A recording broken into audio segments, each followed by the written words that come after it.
Bueno, entonces, como les decía, hoy iniciamos este segundo día de actividades del taller híbrido de técnicas de caracterización de materiales y sistemas inteligentes.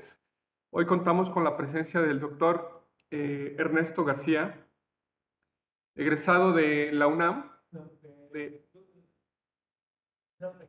del Politécnico, perdón, y tu doctorado, ¿en qué lo hiciste? De Ingeniería Mecánica. Entonces, él pertenece al SNI, nivel 1, actualmente es catedrático CONACYT.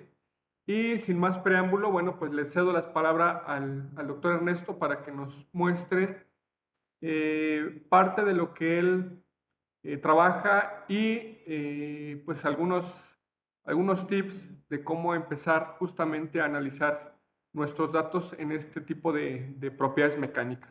Adelante, doctor Ernesto. Muchas gracias.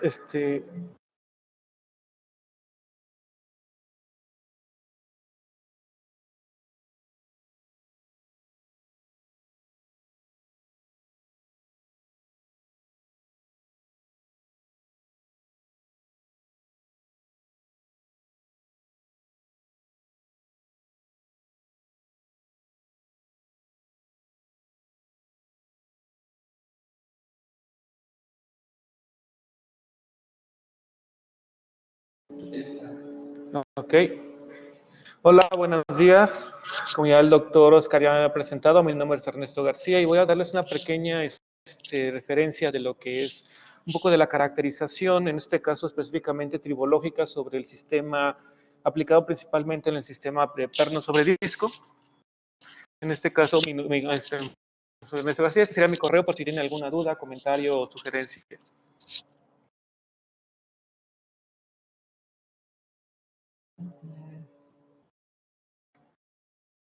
En este caso será un pequeño el contenido de la presentación. Se dan cuenta de que aquí tenemos tres de los principales libros que se utilizaron para poder obtener esa información. Entonces los invito a que los busquen. Son unos libros muy importantes y también muy ágiles para poder estudiar esta clase de fenómenos. Sin nada más. Comenzamos con un poco de qué es la tribología. En este caso sería como la promoción. ¿Por qué la tribología es importante? Pues en este caso, la tribología es relativamente nueva, es una ciencia relativamente nueva. ¿Por qué? Porque realmente fue comenzada o fue realmente concebida a mediados de los años de los 1900, principalmente por un efecto, ya saben, como todo, un buen efecto de recursos económicos, el dinero. Fue un reporte, el reporte llamado George Rock, de un economista inglés, el cual, como todavía estaba el Imperio Británico, se dedicó a contabilizar cuáles eran las cantidades en las cuales el Reino Unido estaba gastando de más con respecto a simplemente no aplicar, en este caso, los conocimientos sobre tribología que se efectuaban en ese momento. En este caso, estábamos hablando de alrededor de 515 mil millones de libras esterlinas. Estábamos hablando de 1950, 1960, era una gran cantidad de dinero. Entonces comenzaron a ver la investigación y cómo todos los proyectos y conocimientos, por ejemplo, en lubricación, en desgaste y en fuerza de fricción, podían ser aplicados y podemos ahorrar una gran cantidad de dinero.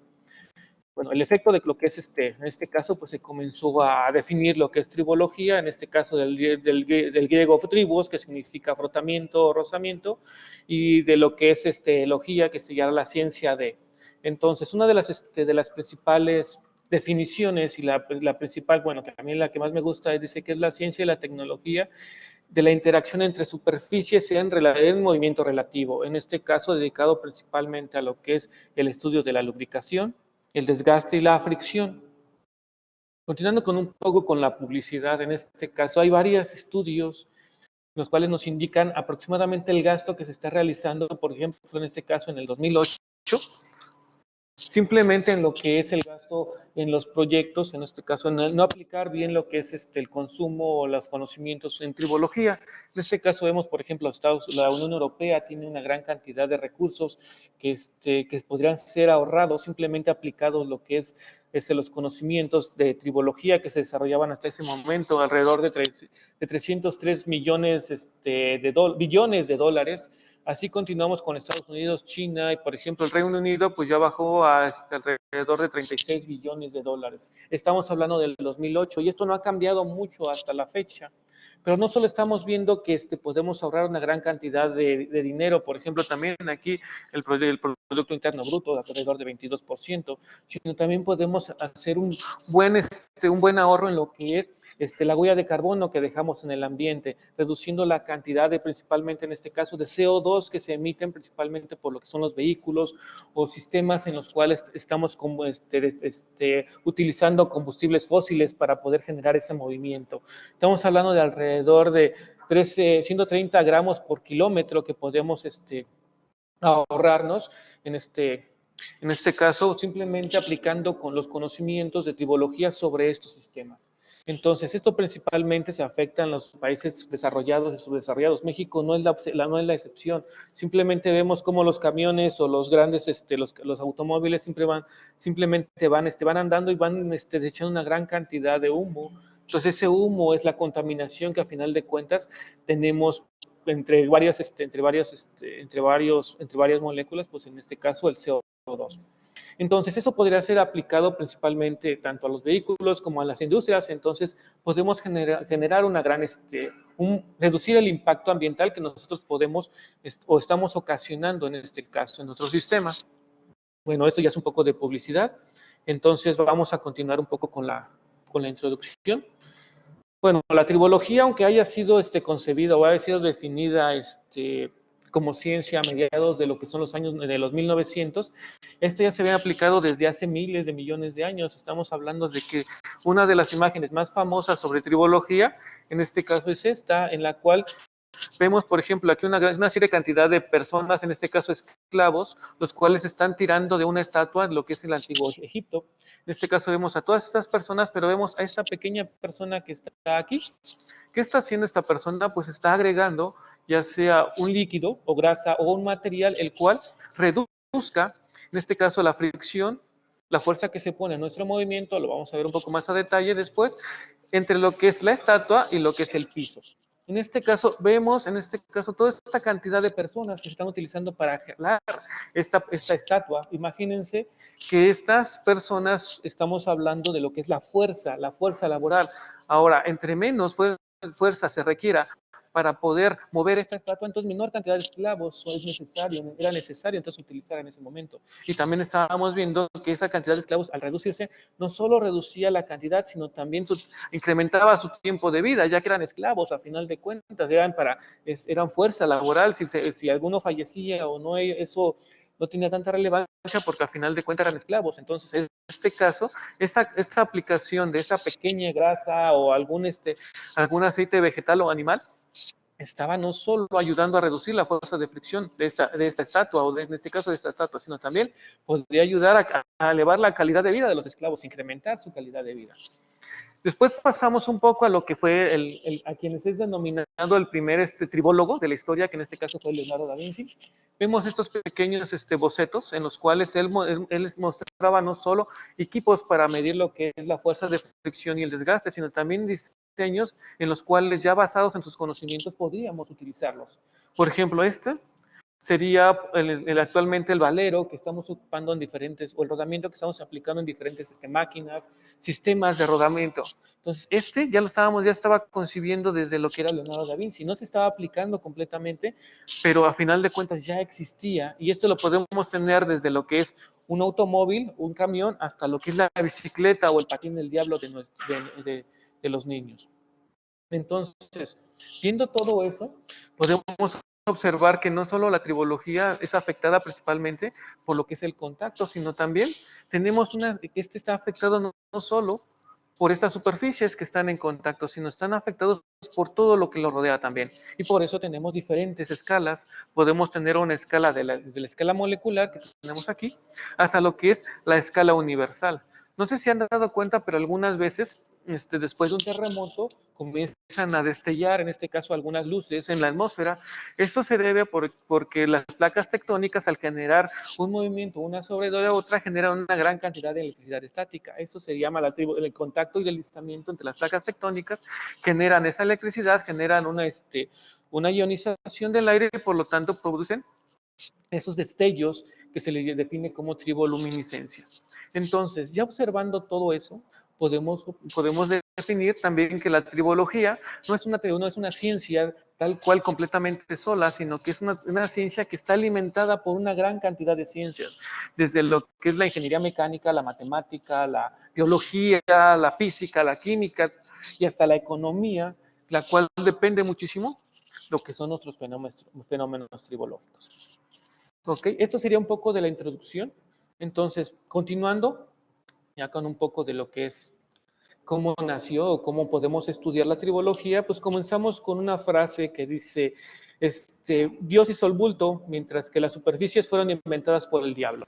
Esa frase fue una frase muy célebre del Premio Nobel de Física de 1945, Wolfgang Pauli, el cual nos define principalmente que a final de cuentas, al definirse como que Dios hizo el bulto, quiere decir que el bulto en sí es un material, es un elemento el cual por lo general mantiene sus propiedades dependiendo de lo que también es afectado, pero principalmente las mantiene, no están afectados, como en este caso el comportamiento de la superficie. Las superficies son afectadas por todo lo que nos rodea. Por ejemplo, simplemente cuando vamos a pedir unos tacos, el taquero simplemente define de qué lado va a poner la carne. ¿Por qué? Porque la tortilla en sí tiene dos lados. Y ese lado de las tortillas los define la cohección de la tortilla. Por ejemplo, tiene este lado que es un lado un poco más rígido y tiene este lado que es un poco más suave. Entonces, de este lado es donde ustedes ponen la carne para poder doblarla de forma mucho más fácil. Una manzana, podemos tener una manzana cuando nosotros podemos cortarla del árbol y vemos que esta tiene una piel, esa piel la protege del ambiente. Pero ¿qué pasa cuando la cortamos? Pues en el día cero podemos ver que es completamente blanca, pero vemos que como en el transcurso del tiempo esta se va oxidando y no solo se oxida la parte interior, sino que también se oxida la parte exterior. Vemos cómo también el óxido ataca a la superficie de nuestra manzana. Entonces, eso es más que nada a lo que se refería Pauli, que nosotros podemos controlar un poco lo que son las propiedades de nuestro bulto, sí, pero las propiedades y características de nuestra superficie están a disposición de todo lo que lo rodea, temperatura, atmósfera, contaminación de diferentes cosas. Entonces, observando esta composición, podemos definir, por ejemplo, el material como el material en bulto, el cual está recubierto por unas propiedades, en este caso las deformaciones o características mecánicas que nosotros podemos realizarle sobre el material. Después tenemos toda una clase de óxidos, que lo cual lo recubren, y ya finalmente tenemos todo un sistema de contaminación. En este caso podemos ejemplificar, por ejemplo, la piel.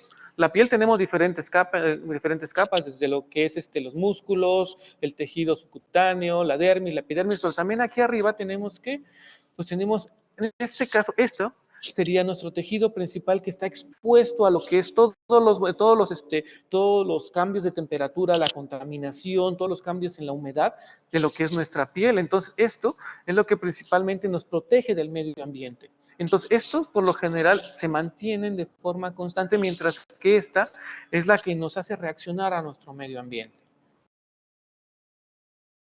Entonces, viendo este sistema como una ciencia de superficies, podemos nosotros modificarlas, podemos también nosotros controlarlas. ¿Con qué? Pues con diferentes métodos, diferentes técnicas, en este caso, por ejemplo, modificando simplemente el proceso en el cual nosotros podemos generar esta capa o esta capa. ¿Para qué? Para producir un sistema en el cual podemos controlar sus características y por lo tanto sus propiedades. Por ejemplo, podemos generar en este caso un pequeño defecto en el centro que nos va a modificar las características de nuestro arreglo estructural, nuestro arreglo cristalino, incrementando la dureza o tal vez reduciendo un poco lo que es la propiedad en este caso o mejorando la propiedad del desgaste. Podemos dopar un material, podemos hacer una aleación, podemos compararlo simplemente en la superficie. También podemos hacer topografías, por ejemplo, en este caso, una topografía bien definida en la cual tenemos microalambres o nanohilos, o podemos también tener algunas nanopartículas en la superficie, los cuales nos modifiquen cómo reacciona a lo que es en este caso la humedad. Podemos hacer un material hidrofílico, hidrofóbico, y podemos también generar hasta procesos de depósito atómico. ¿Para qué? Para simplemente modificar una serie de sus características. Si esto modifica alguna propiedad, por ejemplo, su relación con lo que es la humedad o con lo que es el medio ácido, básico, cuál es el proceso que nosotros queremos modificar. No solo eso, también podemos utilizarla para modificarla. Por ejemplo, la luz es uno de los fenómenos que más nosotros nos nos atañen. ¿Por qué? Porque podemos transformarla de lo que es con ciertos materiales de lo que es energía solar a energía fotovoltaica. Entonces podemos también utilizar esa clase de modificación para, ¿qué? Para cambiar las propiedades y características de nuestra superficie. Sin embargo, no todas las superficies son perfectas. En este caso, siempre cuando estábamos hablando de lo que son superficies, siempre nos imaginamos dos superficies, como por ejemplo las manos que estamos frotando. Entonces podemos conocer lo que no son perfectas. Aunque nosotros conozcamos o pulamos o hagamos la superficie lo más homogénea posible, siempre vamos a tener rugosidades. Entonces, podemos ver que los contactos no siempre van a ser completamente homogéneos. Vamos a ver los contactos principalmente en lo que son las crestas, que serán de nuestras superficies, y por lo tanto, estos serán nuestros puntos de alta presión. Entonces, ya conociendo lo que es un contacto, podemos definir, en este caso, o generalizar lo que son, en este caso, para el estudio tribológico, dos principales puntos de contacto. En este caso, dos contactos entre esferas o dos contactos entre cilindros. Y con estas fórmulas podemos determinar desde lo que es la presión que nosotros estamos aplicando, la presión máxima, la presión media y también el área de contacto, aunque simplemente tendríamos que un área de contacto aparente, porque estábamos viendo que consideraríamos el bulto o lo que son las geometrías del bulto, pero ya cuando nos acercamos a lo que es realmente la superficie, vemos que sus rugosidades no nos permiten tener un contacto completo, sino tenemos contacto simplemente en algunos puntos. Esto nos va a afectar en todo, principalmente en lo que son los fenómenos de desgaste o los fenómenos de fricción. Por ejemplo, en este caso podemos ver, recordamos lo que era el ejemplo de las personas que estaban jalando lo que es la estatua. En este caso vemos, por ejemplo, estas personas, esta pequeña estatua que nos está jalando supuestamente esta piedra. En este caso podemos considerar la piedra como nuestra masa y la fuerza que se está aplicando, pues es la fuerza que estarían aplicando estas personas. Pero tenemos aquí abajo que una fuerza de fricción, la cual que se opone a nuestro movimiento. Esta fuerza de fricción está en función principalmente de lo que es nuestra carga y nuestro coeficiente de fricción. Eso lo vamos a ver un poco más a profundidad en algunas diapositivas siguientes. Pero bueno, quedémonos con esta idea, con la idea de que nuestra fuerza de fricción está en función de qué, está en función de nuestro peso y está en función de nuestra superficie. En este caso, si se dan cuenta, no estamos hablando todavía, o mejor dicho, la fuerza de fricción no está definida tampoco por el área de contacto. Sin embargo, también que tenemos, cuando nosotros tenemos un contacto, podemos tener dos tipos de contacto, un contacto conformal o no conformal. En este caso, ¿qué significa conformal o no conformal? Imagínense dos cuerpos rígidos, completamente rígidos, los cuales se lo ponen uno sobre el otro.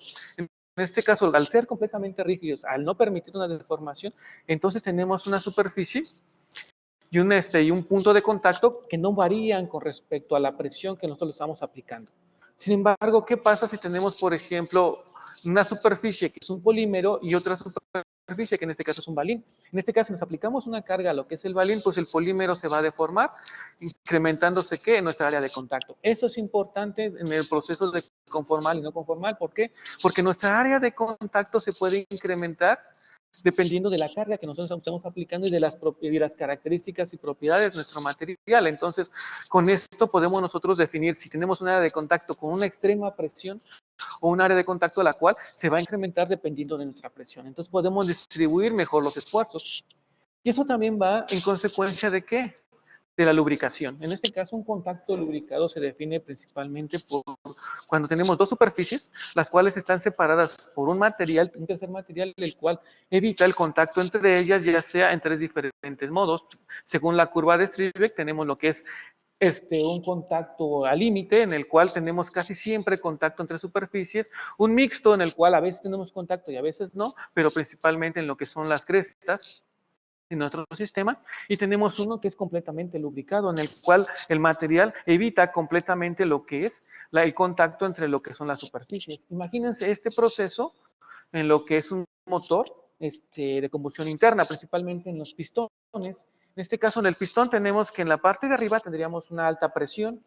Ahí no podemos tener aceite. ¿Por qué? Porque se quemaría junto con lo que es en este caso la gasolina. Entonces tendríamos un sistema en el cual podríamos raspar el aceite. En este caso tendríamos un sistema límite. Pero también necesitaríamos un sistema mixto para que este se mueva de forma ágil y no perdamos una gran cantidad de energía en lo que es el sistema de fricción, en el sistema de contacto entre lo que es la camisa y el pistón. Entonces tendríamos estos tres sistemas principalmente en lo que es la parte alta de lo que es el pistón, la parte media y la parte baja. Ahora pasemos en un poco, a un poco un ejemplo un poco más común para nosotros.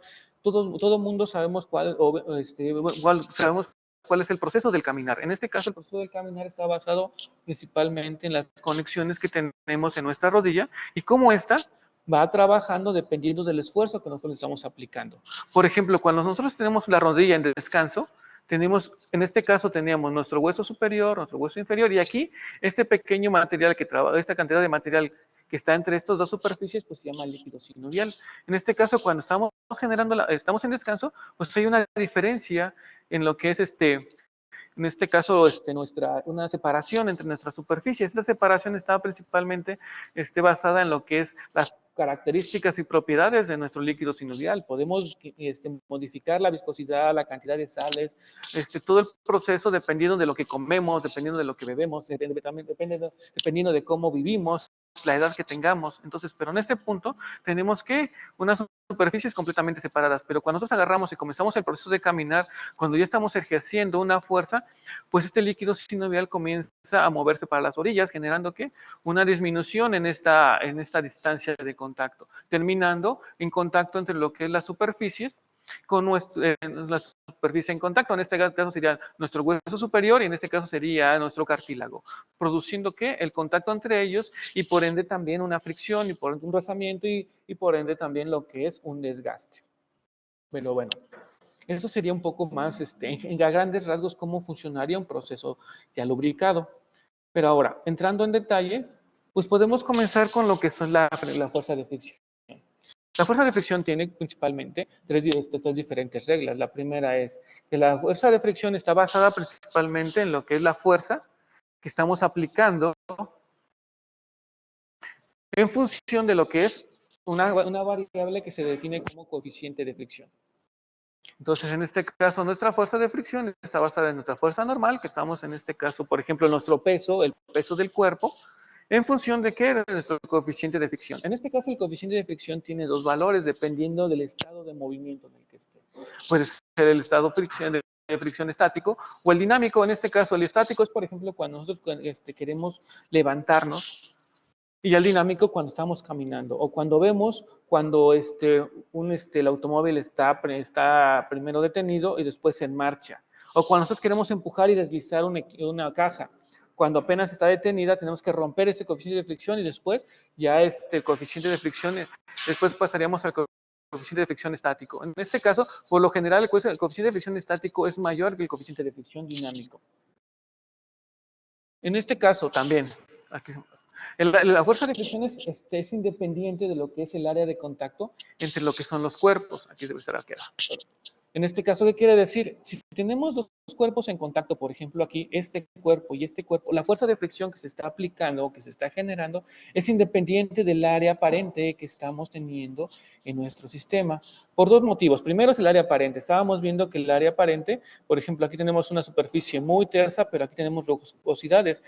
Si lo vemos a macro escala, pues diríamos, no, pues todo está en contacto. Pero si nosotros nos acercamos, vemos que estos puntos solo están en contacto. Entonces, solo tenemos pequeños puntos en contacto, los cuales ya serían nuestra área real de contacto.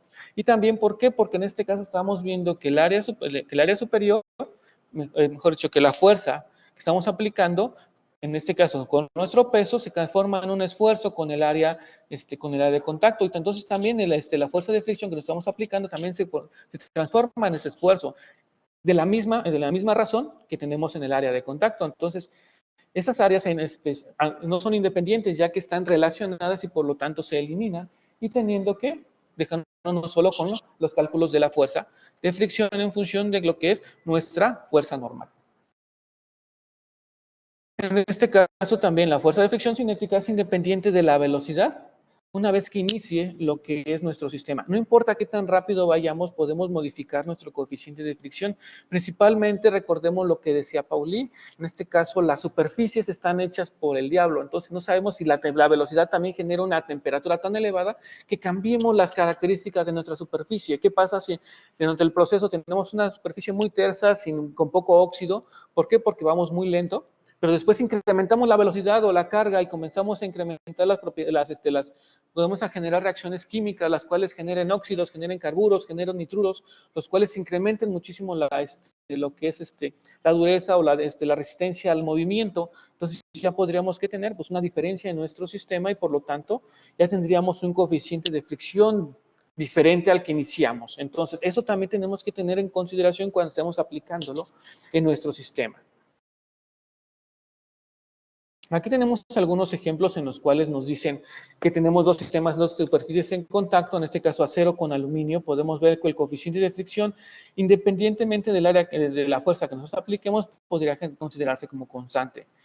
Sin embargo, ¿qué pasa cuando estamos hablando de lo que es una superficie de cobre con cobre? Vemos que al incrementar nosotros la fuerza, la carga, el coeficiente de fricción se incrementa hasta llegar prácticamente al doble. ¿Pero por qué es ese fenómeno? Ahora, ¿qué pasa con lo que es en este caso un acero 44C, que sería un acero inoxidable, en contacto con una aleación, en este caso de níquel aluminio? Podemos ver cómo si incrementamos la carga, el coeficiente de fricción se reduce. Esa clase de fenómenos también las podemos observar en nuestras aplicaciones. Podemos verla en lo que son los motores de combustión interna, en los ejes de los camiones, en los ejes de las bicicletas. Es más, hasta en los frenos que estamos aplicando ahorita nuevos de las bicicletas, podemos ver ese fenómeno. Como cuando queremos frenar, algunas veces cuando le aplicamos una mayor fuerza, tal vez el coeficiente de fricción se reduzca. Entonces no aplicamos las mismas condiciones de frenado. Aquí tenemos, por ejemplo, el coeficiente de fricción, cómo varía en lo que es dos diferentes sistemas, en este caso silicio contra silicio, diamante contra diamante y silicio contra silicio, en este caso estructurado, óxido de silicio también. Podemos ver cómo cuando incrementamos la carga, cuando estamos en superficies, en este caso de silicio, viene crecido en la estructura 1-1-1, en la fase 1, en el plano 1-1, perdón. Y también tenemos el óxido de silicio, al incrementar lo que es la carga, vemos cómo se incrementa lo que es el coeficiente de fricción. Sin embargo, cuando tenemos un contacto de diamante con diamante, se mantiene constante, no importa qué carga le estemos aplicando. Igualmente aquí, pero en este caso ya vemos lo que es, ya entramos un poco a lo que es el desgaste, vemos cómo el desgaste se mantiene constante en lo que es nuestro diamante, pero aquí ya estamos incrementando lo que es el desgaste dependiendo de la carga que le estamos aplicando. Esto daría una pequeña idea que lo que es el coeficiente de fricción y el desgaste están relacionados o tienen una relación entre ellos, y eso no es cierto. No hay una relación directa que nos diga que por tener un mayor coeficiente de fricción tenemos un menor desgaste o viceversa. Eso no es verdad, eso depende muchísimo de lo que son los sistemas de contacto y no solo de eso, sino de todo el ambiente que lo rodea. En este caso también tenemos, por ejemplo, otro ejemplo que sería, en este caso, el deslizamiento, que tenemos, en este caso, titanio contra titanio, tenemos un ligero decremento al incrementar lo que es, en este caso, la velocidad de nuestro movimiento, y también lo que es cobre contra cobre, cobre contra bismuto. Vemos cómo incrementando la velocidad, el coeficiente de fricción se reduce. Entonces, eso nos dice que tampoco tenemos una constante como, por ejemplo, en carga, en coeficiente de fricción, dependiendo de mejor dicho, coeficiente de fricción y en desgaste dependiendo de lo que es la carga o la velocidad. No son fenómenos lineales, son fenómenos que dependen de muchísimas variables. Como les comento, las variables principales en este caso, aunque nos concentremos solo en la fuerza de fricción, el desgaste, la lubricación, sí estamos enfocados en estudiar esos tres fenómenos, pero estamos estudiándolos de forma general, de forma amplia. ¿Qué es lo que afecta a la fricción? ¿Qué es lo que afecta al desgaste? ¿Qué es lo que afecta al proceso de lubricación? ¿Por qué? Porque en este caso no vamos a tener siempre una regla que nos diga, si tú pones cobre, cobre, cobre, siempre vas a tener, y incrementas o disminuyes la velocidad, siempre vas a tener el mismo coeficiente de fricción. No, necesitas siempre conocer tu sistema y estudiarlo a detalle para poder definir cuáles son los fenómenos o cuáles son las variables o las funciones que lo comprenden. Pensando en eso, pues tenemos en este caso para lo que es la fuerza de fricción depende de dos principales variables. Lo que es la fuerza de fricción, en este caso la adhesiva, y la fuerza de fricción por deformación. En este caso, ¿cuál es la fuerza de fricción por, bueno, y también tenemos entonces nuestro coeficiente de fricción por adhesión y nuestro coeficiente de fricción por deformación. En este caso son dos fenómenos básicos que nosotros tenemos. Por ejemplo, imagínense que ustedes van caminando en la calle y ven un chicle, pisan el chicle, en este caso van a ver y van a sentir cómo los jala, la fuerza de fricción ya se incrementó, ¿no es cierto? Pero en este caso no se está deformando el chicle simplemente, bueno, se está deformando cuando ustedes lo jalan, pero la fuerza que los está impidiendo es la fuerza de adhesión del chicle. Pero ¿qué pasa, por ejemplo, cuando ustedes van bajando unas escaleras y tienen, por ejemplo, esas líneas grises que están al final de las escaleras en el tren? Tienen un cierto material, el cual es un material abrasivo, los cuales cuando ustedes los pisan, se deforma la superficie que están pisando, en este caso su zapato, y se detienen. ¿Para qué? Para evitar que se resbalen, evitar que se caigan. Ahí no tenemos un chicle, no tenemos una fuerza de adhesión, tenemos una fuerza, ¿por qué? Por deformación. Porque imagínense, ustedes van caminando, tienen zapatos limpios y después se les pega un chicle, pues ya se ensuciaron. Y no pueden hacer eso en el tren. En el tren necesitan efectuar ese defecto o esa reducción de la velocidad del movimiento de las personas